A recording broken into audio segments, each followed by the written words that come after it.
1, 2, 1, 2. Facebook n'a pas inventé le réseau social.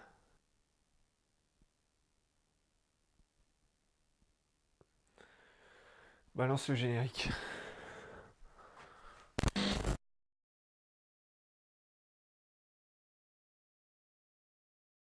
Navré de casser ce mythe, mais c'est vrai. Les réseaux sociaux ne sont que la dernière marche d'un lointain escalier qui a commencé une dizaine d'années auparavant. Parce que oui, je risque de vous apprendre un truc, mais les réseaux sociaux existaient bien avant Internet.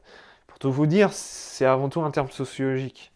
Un réseau social, dans sa notion la plus fondamentale, c'est un ensemble de relations entre différents acteurs de manière organisée. Il s'agit des liens que vous entretenez de manière directe ou indirecte avec votre famille ou vos amis. Nous sommes tous placés au quotidien au sein de réseaux tels que l'entreprise ou l'école. Ils ne nous définissent pas en tant qu'individus, mais ils nous placent au sein de structures qui peuvent influencer nos choix et nos comportements. Les interactions étant la base de toute sociabilité, nous arrivons donc à devoir définir les différents types de liens entre les individus selon une échelle, dirons-nous, approximative.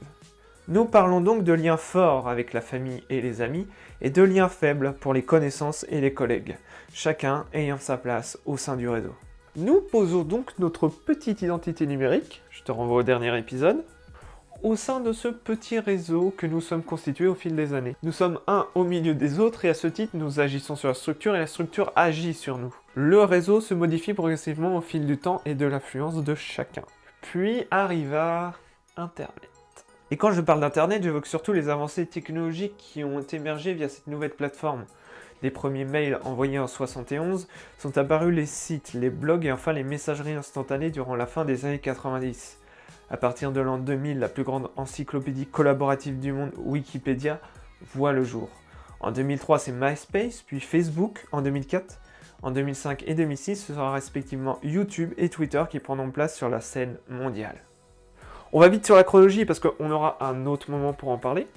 Donc, chacune de ces nouvelles technologies participe à entretenir les relations que nous entretenons au sein des réseaux sociaux. Le statut, semblable à un billet de blog, s'adresse à, dirons-nous, un public plus large. Là où la messagerie instantanée est pensée pour générer des liens plus forts avec vos amis. Il faut savoir jongler entre vos amis et les connaissances que vous avez ajoutées par simple intérêt commun. L'enjeu est plutôt de trouver sa place et de la construire au fur et à mesure. Au sein des réseaux sociaux actuels, votre place n'est plus la même. La manière de diffuser l'information est désormais différente puisqu'elle est horizontale. Les grands médias sont directement confrontés à la vie de leur public via la section commentaires, et certains influenceurs du web possèdent autant voire plus d'impact que certaines grandes entreprises médiatiques.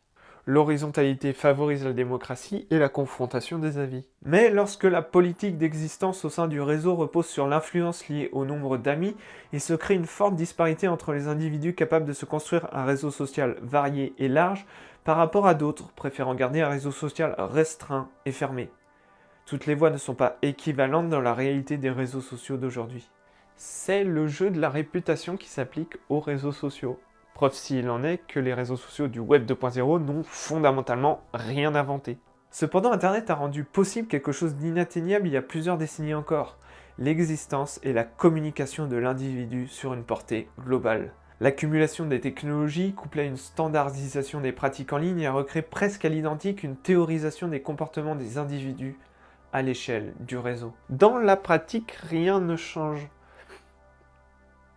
Ou presque. Les réseaux sociaux ont ramené une horizontalité dans la création des contenus. Tout le monde a le droit de créer une forme d'expression qui lui est propre et qui lui permet de se représenter au monde de la manière la plus significative. C'est une mécanique globale dans laquelle nous interagissons tous à différentes échelles. Notre profil est une vitrine que nous exposons au monde pour pouvoir rencontrer des gens que peut-être nous n'aurions jamais rencontrés auparavant. Les réseaux sociaux ne sont pas le problème, ils ne sont que des plateformes qui s'adaptent à nos interactions. Ayez suffisamment de recul sur ce que vous partagez et cet espace d'expression publique aura la forme que vous souhaitez réellement lui donner.